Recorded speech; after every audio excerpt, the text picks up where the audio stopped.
Hello, my name is Sister Jan Craven. I am here to introduce you to Saint Mother Theodore Guerin. She is the 8th American saint, one of 11 American saints. She was born in France on October 2nd, 1798, to the parents of Laurent and Isabelle Guerin. She was one of 4 children, 2 brothers and 2 sisters. The family was visited by tragedy 3 different times. Both of her brothers died by fire in the family home. And then her father was murdered on his way home from the Navy. And so her mom and her younger sister needed Antres for care and support. The next 8 years she spent taking good care of them. But as good moms do, she realized her young daughter had dreams of her own, and when she felt strong enough, she let her go to enter the Sisters of Providence at the age of 23.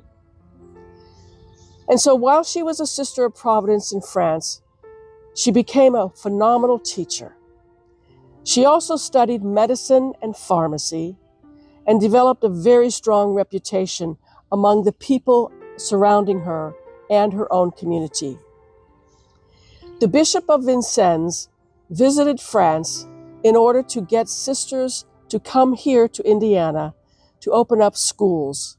The need was tremendous. And so Mother Theodore was chosen because of her phenomenal skills. They arrived here on October 22nd, 1840, in this wilderness of Indiana. She then proceeded to open up our college, the academy, within 9 months. At that time, within the next 15 years, she opened up more schools in Indiana and Illinois, also orphanages and clinics, and then the community grew by leaps and bounds. Her years of struggle included trouble with the bishop, a pandemic of her own, ill health, betrayal, and then anti-Catholic sentiments. That is just to name a few. Her years of prosperity included opening up schools, clinics, orphanages, caring for the sick poor, and then the growth of the community. She was always an advocate for children. I'm Sister Paula Damiano, and along with Sister Jan Craven, work to promote St. Mother Theodore so that more people can come to know and love and admire this extraordinary woman. We're now in the shrine dedicated to St. Mother Theodore Guerin, and behind me we see a quote. It says, "It is astonishing that this remote solitude has been chosen for a novitiate and especially for an academy. All appearances are against it." That's pretty typical of what Mother Theodore faced as she continued to build the community and spread the ministry here in the United States. All appearances were against her time and time again. Sister Jan spoke about the suffering that she endured when she was a young woman, the losses in her life. I think the way she handled it can be a real inspiration for us. All of us have experienced loss in our lives. We've experienced suffering. How did she handle it? She handled it by throwing everything into the arms of God, begging that God would really be with her and help her. She invites us to do the same, to offer ourselves to the providence of God. She was a woman who trusted. She trusted that even when things seemed pretty horrible, that God would be there with her. And indeed, God was. She was also a woman who had so much business acumen. In fact, she tells us that when she would go into town and discuss business matters at the banks or with business persons, they would really not often listen to her because she was a woman. But she persevered and she carried on. In fact, she writes in her journals, woman in this country is only 1/4 of the family. My hope is that through religion and education, they would become at least half, the better half. The other way she dealt with life was through humor. She writes about a young sister who came to her and said, "Oh, Mother, I think I'm losing my mind." And Mother Theodore's response to her was, "Oh, my dear daughter, one can never lose what one never had." So, her humor, I think, carried her through some really hard times. And don't we know that too? In difficulties, we have to learn to laugh at ourselves. When we make mistakes, we learn to laugh at ourselves. It gets us through some really tough times. She was also a woman who really knew that people needed support from one another. She supported her sisters. She supported those people who worked for her and with her.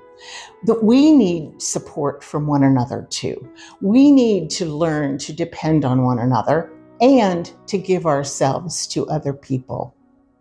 If you lean with all your weight upon providence, you will find yourselves well supported. This is how she lived her life. She invites us to lean with all our weight on providence, because there we can find peace, we can find comfort, we can find the courage that she had to move on. She lived at a time when there was a lot of turmoil in the world. It was the end of the French Revolution. This country was also experiencing a lot of difficulties, and yet she was able to weather those times.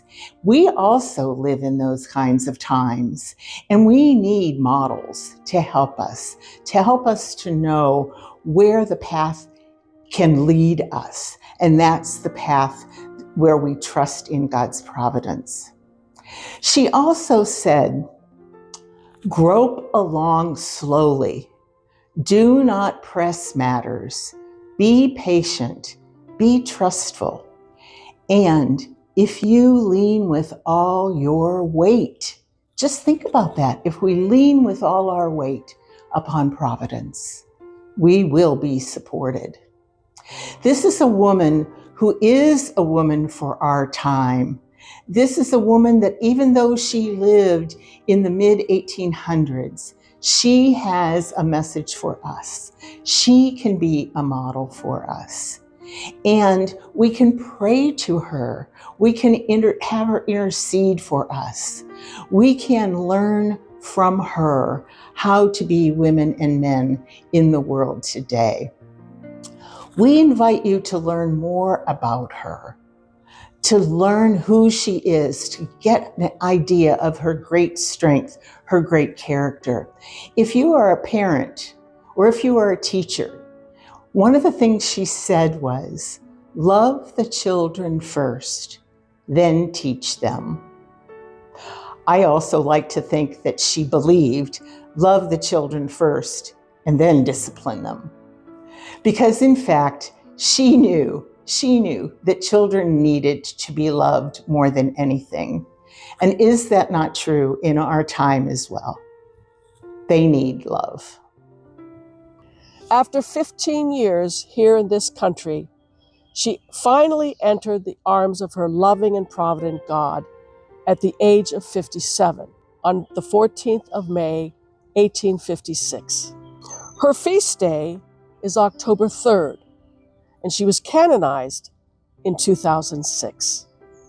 We would love to go across the country to talk more about this great saint of ours, to inform people who she was and how wonderful she would be in their lives. And so we have gone coast to coast, we have gone locally, and we present different things about her life. We show a video. Following the video, we invite people to reflect again on how she can be an important person in their lives. And then we are privileged to take with us relics of St. Mother Theodore. And we conclude with a prayer service at which time we invite people to come forth and venerate the relics. And usually, people are filled with questions and filled with admiration for this person. The most common phrase we hear, "Have we been living under a rock? Who is this woman? Why haven't we known more about her? Thank you for coming."